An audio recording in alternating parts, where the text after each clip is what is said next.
द्रौपदी मुर्मू का आगमन होता हुआ यहां पर।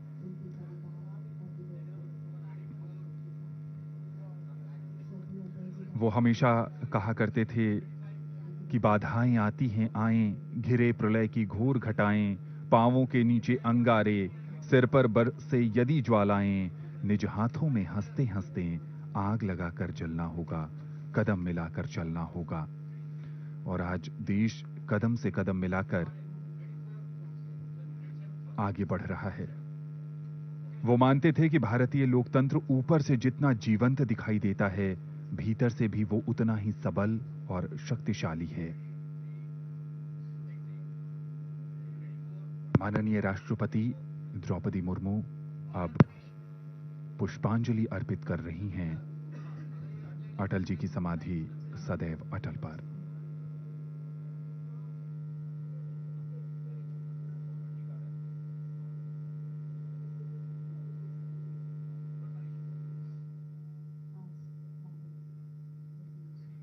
अटल जी ने अपने नाम की तरह कई क्षेत्रों में अटल रेखाएं खींची, जो उनके व्यक्तित्व के विभिन्न आयामों को कड़ी के रूप में जोड़ती थीं।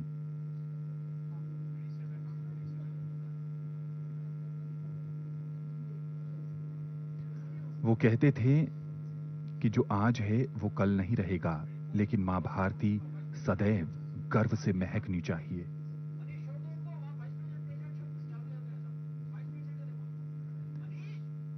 वे प्रखर राजनेता के साथ कुशल प्रशासक और कवि हृदय थे। उपराष्ट्रपति जगदीप धनखड़।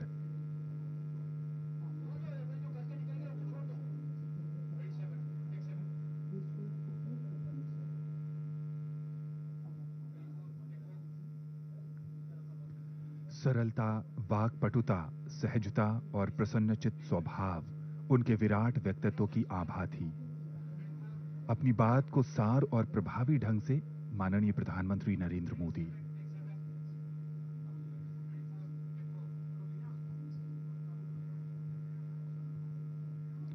अपनी बात को सार और प्रभावी ढंग से दूसरों तक पहुंचाना उनके मंत्र मुग्ध व्यक्तित्व को चार चांद लगाती थी।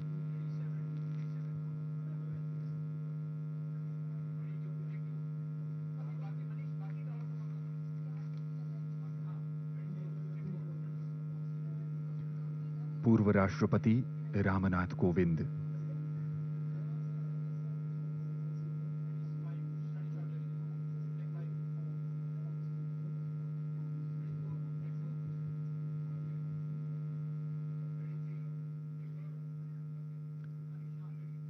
भारतीय जनता पार्टी के राष्ट्रीय अध्यक्ष जगत प्रकाश नड्डा।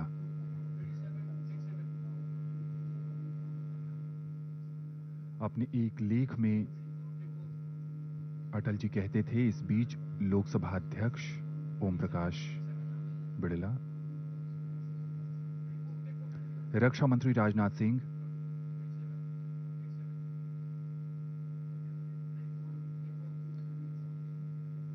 गृह मंत्री अमित शाह अपने एक लेख में वो कहते थे कि भारतीयकरण की परिधि में जीवन का केवल एक अंग नहीं, समग्र जीवन आता है।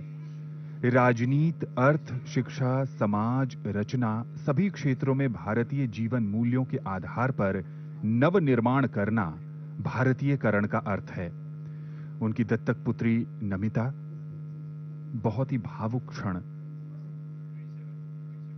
उनके लिए, देश के लिए।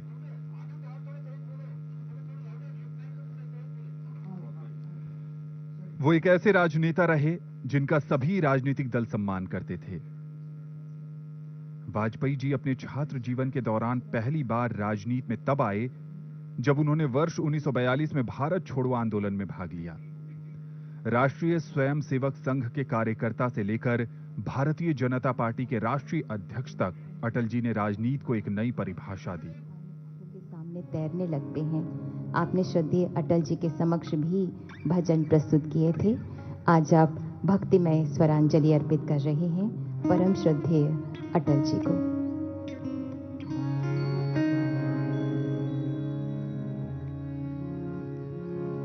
ये कबीरदास जी का भजन श्री श्री अटल जी को बहुत प्रिय था और जब भी कार्यक्रम में होते थे तो इसकी फरमाइश जरूर करते थे। आपको सुनाता हूं। रे बाबा नि सा रे नि दा पा धा मा रे पा मा रे गा नि सा। कबीरा जब हम पैदा हुए जग हंसे हम रोए। स्वाभाविक है कोई बालक जन्म लेता है तो सबसे पहले रोता है, नहीं रोता है तो उसको रुलाया जाता है और उसके रोने की आवाज सुनते ही सब खुशी मनाने लगते हैं। भक्त कबीर ने बड़ी गहराई से सोचा इस बात को और एक महान संदेश दे दिया। कबीरा जब हम पैदा हुए जग हंसे हम रोए। ऐसी करनी कर चलो हम हंसे जग रोए। शरीर को एक चादर के समान समझते हुए कबीरदास जी कहते हैं, चदरिया चदरिया हारे चदरिया